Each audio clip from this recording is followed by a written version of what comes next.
about right. about what it means and what it says. Yeah, I mean, for me, it's God of the gaps. Yeah. Right? Mm-hmm. Like, 3,000 years ago, when was Aristotle? 3,000 years ago? 4,000? It's like, yeah, the sky's 300 feet high. And they didn't use feet, but they were like, yeah, it's like right there. Like, you could... And they're like, well, why can't you touch it? Like, well, you can only build a ladder that's like 299 feet high, so you're not going to get to it. And now we're like, this...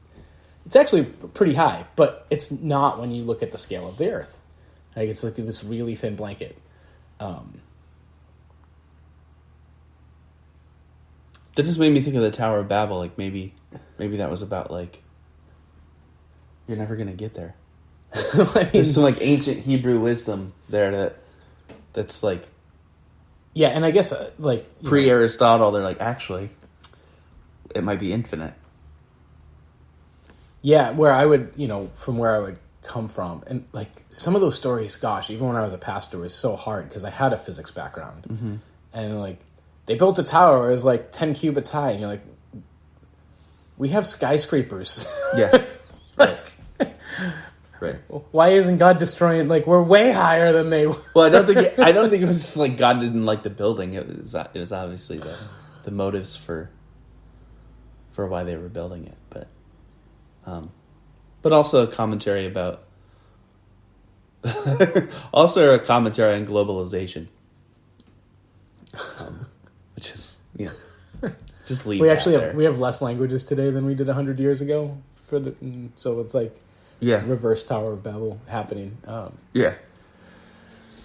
Yeah, so I guess back to the problem of evil, maybe it's only a problem for theists if you're taking a literal interpretation. I think that's your position in some... yeah, and then imposing on the text a personalist God. Like, I guess that's like... Maybe that's too obscure language. A certain kind of God, a designer. The way that you imagine God, if you grow up evangelical or reformed, even if you aren't, in our world, in Western or in the United States, the way that your imagination of God, I think most of us growing up it's an invisible man in the sky who's all powerful and knows everything that's going to happen. And there's a debate about whether he causes every single thing or whether there's free will, but he knows everything that's going to happen. And so he either exists or he doesn't. And I think what I'm saying to you is I agree that God doesn't exist. Just to be clear, you're not saying God doesn't exist. Right. You're saying the specific caricature of... Yeah. I'm saying Thor isn't real, Zeus isn't real, Athena isn't real. Yeah. And if you project that level of personhood, that kind of personhood, anthropomorphism. Yeah. And you insist that your conception of God cannot possibly transcend this anthropomorphized version, then I don't believe in that God any more than I believe in Thor. So I'm just simply insisting on God's transcendence, and sure. I'm insisting on his eternal transcendence. Yeah, and I think where I would, we're getting there on time. We solved nothing, but I think where I would come back to is like the podcast that I sent you is even a transcendent, like strip away all world religion theologies except that there is a God, and there's suffering. And I would say those are not compatible, or that God is a jerk, right? Because he either created or oversees, right? We sort of talked about how Mormons have a very different view of like what God can do. And like how he created and stuff. So like if God created things and they're like this, like boo on him. if he didn't create things and he has power to stop things and he doesn't, like, also boo on her. Like, you know, and I'm like, well, it seems so much more logical to say, yeah, like, either the person who created this world was not good or not powerful, or maybe most likely not there. Because, like, I could design a better computer program. Not me personally, but someone could, you know? Yeah. And I guess that goes back to what I was saying before in reference to the Counter-Apologetics podcast, is the theist bringing up consciousness and what is consciousness, which to me means that he lost the debate about teleology because he had to change the subject. But sure. That same podcast has a episode on consciousness, and the atheist concedes that it's a really strong argument for the existence of God. Yeah, and maybe the strongest argument, at least in his opinion. I don't think you can ever prove God's existence in the same way that you prove anything else, because I think God is ultimately immaterial, and yet also immanent. So there's a paradox within the nature of God. But I think that you can ask the question, what is consciousness? And right now in our evolutionary history, people are kind of like, I don't know, in a way. Yeah. You don't want to make definitive statements that consciousness is mechanistic, because then you're behooving to that. you know, and that I think in another corner. Some people do, though. I Yeah. think, right? Like, do androids dream of electric sheep? Yeah. Which, for those who Blade Runner, that's what the book is based on. But if you know, when Christians say that God is everywhere, immanent, I wonder if they know what a radical claim that is. That means, like, God is in my cells. Sure. In my very atoms, that he's in the photons. And I think a lot of evangelical Christians would be like, no, I want to say that he's distinct from the photons. Right. And you're like, yeah, but how can you know that? You know, what if when we're talking about God, we're talking about the fabric of existence that none of us really knows what the beginning is? Right. And then you shouldn't have a problem with not knowing the origin of God. Because like you were saying about eternity past, well, we don't really understand it.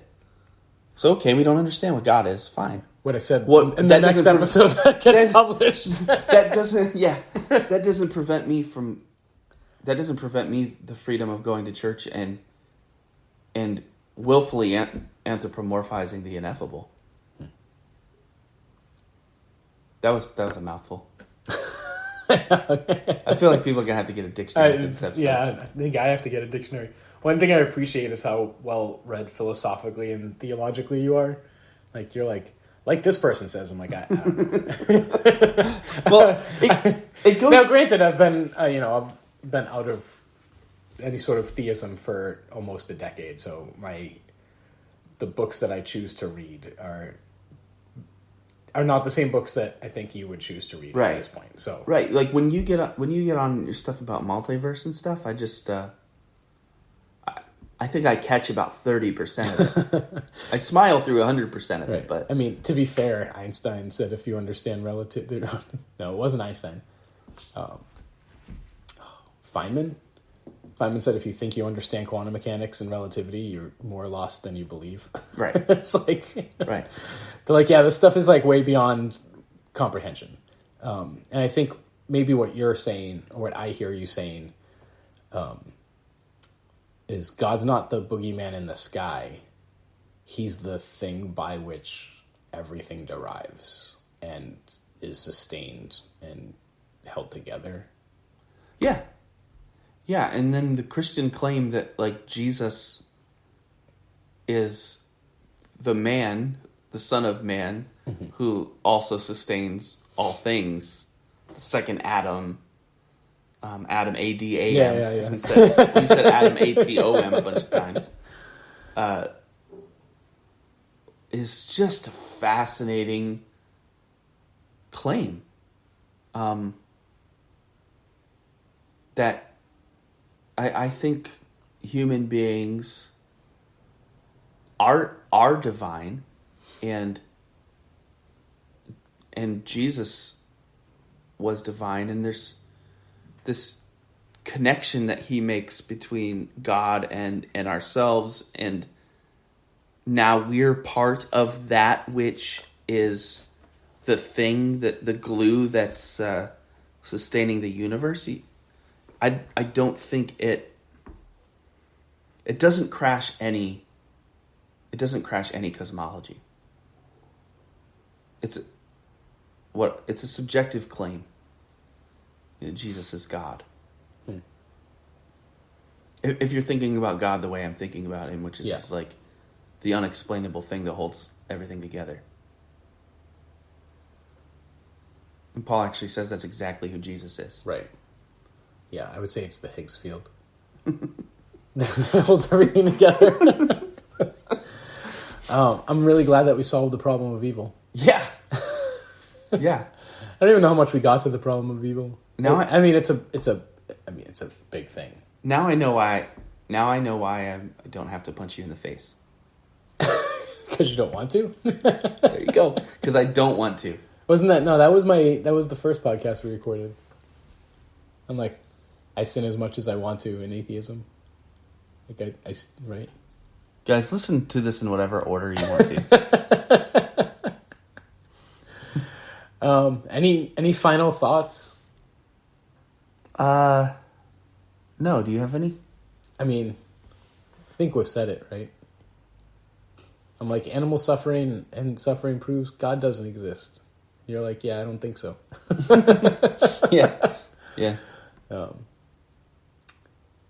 Yeah, I guess with that, we hope you have a great week. Thanks for listening. I'm sure we'll get some feedback on this one way or the other. Yeah, I hope we represented our thoughts somewhat coherently. I hope so too. I used a lot of words. Yeah.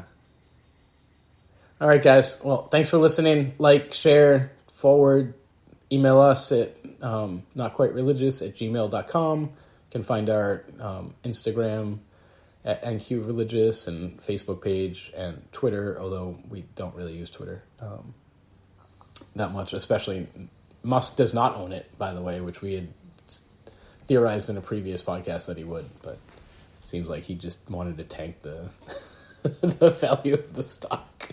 So, which is another episode, I think, on the problem of evil. Interesting. Yeah. The problem of Elon.